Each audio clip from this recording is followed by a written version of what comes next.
નમસ્તે મિત્રો, આજે આપણે વાત કરવાના છે સરકારી નોકરી કરતી વહુ અને ગેરેજનું કામ કરતા પતિ સાથે બનેલી ઘટના। ગુજરાતના એક નાનકડા ગામમાં બનેલી આ ઘટના એટલી વિચારવા જેવી છે કે આજે પણ લોકો તેને યાદ કરે છે।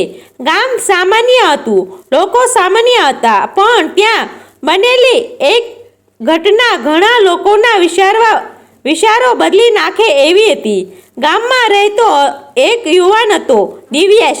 તે કોઈ મોટો વેપારી કે ધનિક માણસ નહોતો। શહેરના ખૂણે આવેલું એક નાનું ગેરેજ હતું, જ્યાં તે દિવસભર મહેનત કરીને મોટરસાયકલ અને કાર રિપેરિંગ કરતો। હાથમાં ગ્રીસ લાગેલું રહેતું, કપડા પર તેલના ડાઘ હોય, પણ દિલ ખૂબ સાફ હતું। ગામમાં બધા લોકો તેને મહેનતી અને ઈમાનદારી માણસ તરીકે ઓળખતા। ગરીબી હોવા છતાં તેને ક્યારેય ગેરમાર્ગ પસંદ કર્યો નહોતો। દિવ્યેશના પિતા પહેલા ખેડૂત હતા, પણ વર્ષો પહેલા થયેલા ખરાબ પાક અને દેવાના ભારથી તેમની તબિયત ખરાબ થવા લાગી। ત્યાર પછી ઘરનો આખો ભાર દિવ્યેશના ખભા પર આવી ગયો। સવારે વહેલી સવારથી ગેરેજ ખોલી દેતો અને સાંજ સુધી કામ કરતો। ઘણીવાર ગ્રાહકો પૈસા મોડા આપતા, પણ તે ક્યારેય કોઈ સાથે ઝઘડો કરતો નહોતો। ગામમાં ઘણા લોકો કહેતા કે આ છોકરો બહુ સારો છે, ભગવાન એક દિવસ તેને ચોક્કસ કંઈક સારું આપશે। સમય જતાં દિવ્યેશની ઉંમર લગ્ન માટે યોગ્ય થઈ ગઈ। પરિવારજનો અને સગાઓએ તેના માટે છોકરી શોધવાની શરૂ કરી। ઘણા લોકો કહેતા કે ગેરેજમાં કામ કરતો છોકરો છે, તેથી સારી છોકરી મળવી મુશ્કેલ રહેશે। પરંતુ ક્યારેક જીવનમાં એવી ઘટના બની જાય છે કે લોકો ચકિત રહી જાય। એ જ સમયે નજીકના શહેરમાં રહેતી એક યુવતી હતી, કવિતા। કવિતા ખૂબ હોશિયાર અને મહેનતી હતી। તેને અભ્યાસ કરીને સરકારી નોકરી મેળવી હતી। તે તાલુકા કચેરીમાં ક્લાર્ક તરીકે કામ કરતી હતી। ગામમાં લોકો તેને ખૂબ માન આપતા, કારણ કે તે શિક્ષિત હતી અને સરકારી નોકરી કરતી હતી। તેના પિતા એક સામાન્ય માણસ હતા, પણ તેમને પોતાની દીકરી પર ગર્વ હતો। કવિતા માટે ઘણા મોટા ઘરોમાંથી લગ્નના પ્રસ્તાવ આવતા હતા। કેટલાક લોકો તો શહેરના ધનિક વેપારીઓ સાથે પણ સંબંધ કરવાની વાત કરતા હતા, પરંતુ કવિતાના પિતા એક અલગ વિચાર ધરાવતા હતા। તેઓ કહેતા કે પૈસા કરતાં માણસનું સ્વભાવ મોટું હોય છે। તેઓએ કોઈ એવો જમાઈ જોઈએ હતો કે ઈમાનદાર હોય, મહેનતુ હોય અને પરિવારને સાચવે। એક દિવસ કોઈ સગાએ દિવ્યેશ વિશે વાત કરી। શરૂઆતમાં તો કવિતાના પરિવારોએ આશ્ચર્ય થયું। ગેરેજમાં કામ કરતો છોકરો? કેટલાક લોકોએ પ્રશ્ન કર્યો, પણ પછી કોઈએ કહ્યું કે છોકરો ગરીબ છે, પણ બહુ સારો છે। કવિતાના પિતાએ નક્કી કર્યું કે પહેલા છોકરાને મળવું જોઈએ। થોડી જ દિવસોમાં બંને પરિવાર વચ્ચે મુલાકાત ગોઠવાઈ। જ્યારે કવિતાના પિતા દિવ્યેશને મળવા, ત્યારે તેમને તરત જ સમજાઈ ગયું કે આ છોકરો ખૂબ સાદો અને સચ્ચો છે। વાતચીત દરમિયાન દિવ્યેશે ગર્વ કે દેખાવ વગર પોતાની પરિસ્થિતિ વિશે બધું સ્પષ્ટ કહી દીધું। તેને કહ્યું કે મારા પાસે બહુ પૈસા નથી, પણ હું મહેનત કરીને પરિવારને ખુશ રાખવા માંગુ છું। આ વાત કવિતાના પિતાના દિલને સ્પર્શ ગઈ। તેઓ ઘરે પાછા આવ્યા અને દીકરી સાથે વાત કરી। કવિતાએ પણ કહ્યું કે મને ધનિક માણસ નથી જોઈએ, મને સારો માણસ જોઈએ। અંતે બંનેના લગ્ન નક્કી થઈ ગયા। ગામમાં જ્યારે આ સમાચાર ફેલાય, ત્યારે લોકો આશ્ચર્યચકિત થઈ ગયા। લોકો કહેવા લાગ્યા, સરકારી નોકરી કરતી છોકરીએ ગેરેજવાળા છોકરા સાથે લગ્ન કર્યા। કેટલાક લોકો પ્રશંસા કરતા તો કેટલાક લોકો ટીકા પણ કરતા, પરંતુ દિવ્યેશ અને કવિતા બંનેને આ વાતોથી કોઈ ફરક પડતો નહોતો। લગ્ન ખૂબ સાદાઈથી થયા। કવિતા પોતાના નવા ઘરમાં આવી। શરૂઆતમાં ગામના લોકો તેને જોવા આવતા, કારણ કે ગામમાં સરકારી નોકરી કરતી વહુ આવવી એ મોટી વાત ગણાતી। કવિતાએ પણ ખૂબ સરળતાથી પરિવારને સ્વીકારી લીધો। તે સવારે ઓફિસ જતી અને સાંજે ઘરે આવીને સાસુ સસરાની સેવા કરતી।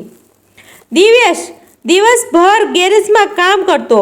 ઘણીવાર તે થાકીને ઘરે આવતો, પણ કવિતા હંમેશા તેના માટે ચા બનાવી રાખતી.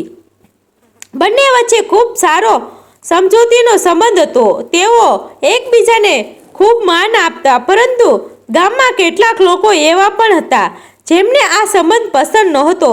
તેઓ વારવાર કહેતા કે કવિતા તો સરકારી નોકરી કરે છે, તેને શહેરમાં કોઈ મોટો માણસ મળવો જોઈએ હતો.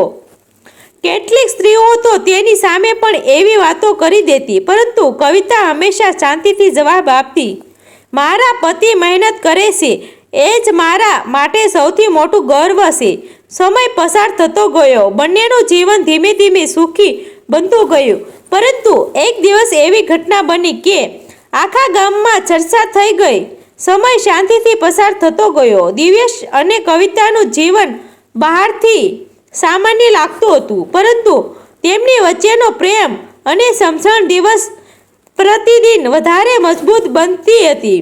ગામના લોકો ધીમે ધીમે સમજવા લાગ્યા કે પૈસા કે હોદ્દા કરતાં માણસનું સ્વભાવ અને મહેનત વધુ મહત્વ ધરાવે છે. તેમ છતાં ગામમાં થોડો લોકો એવા હતા જેમને હજુ પણ આ સંબંધોમાં ખોટ શોધવાની આદત હતી. તેઓ ક્યારેક પાછળથી એવી વાતો કરતા કે સરકારી નોકરી કરતી છોકરી ગેરેજવાળા સાથે કેટલા દિવસ સુધી ખુશ રહેશે. એક દિવસ એવી ઘટના બની કે જે પછી ગામના એ બધા લોકોની બોલતી બંધ થઈ ગઈ. તે દિવસ સામાન્ય જ હતો. સવારના સમયે કવિતા પોતાની ઓફિસ માટે તૈયાર થઈ રહી હતી. દિવ્યેશ ગેરેજ જવા માટે નીકળતો હતો. કવિતાએ તેની માટે નાસ્તો તૈયાર કર્યો અને ચા આપી. બંને વચ્ચે હંમેશાની જેમ હળવી વાતચીત થઈ. કવિતાએ કહ્યું, આજે ઓફિસમાં થોડું વધારે કામ છે, કદાચ હું મોડું આવીશ. દિવ્યેશે હસીને જવાબ આપ્યો, ચિંતા ન કર, કામ પૂરું કરીને આરામથી આવજે. દિવ્યેશ ગેરેજ પર પહોંચી ગયો. તે દિવસે કામ પણ ઘણું હતું. 2-3 બાઇક અને એક કાર રિપેરિંગ કરવા માટે આવી હતી. તે પોતાના કામમાં વ્યસ્ત થઈ ગયો. બીજી તરફ કવિતા ઓફિસ પોતાના ફરજ નિભાવતી હતી.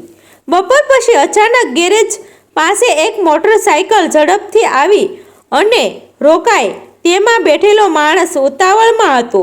તે દિવ્યેશ પાસે આવ્યો અને કહ્યું, ભાઈ, તું તરત હોસ્પિટલે જઈને આવ. તારી પત્ની વિશે કાંઈએ ફોન કર્યો છે? આ સાંભળીને દિવ્યેશના હાથમાંથી સાધન નીચે પડી ગયું. તેના દિલની ધડકન તેજ થઈ ગઈ. તેને તરત પૂછ્યું, શું થયું? કવિતા ઠીક છે ને?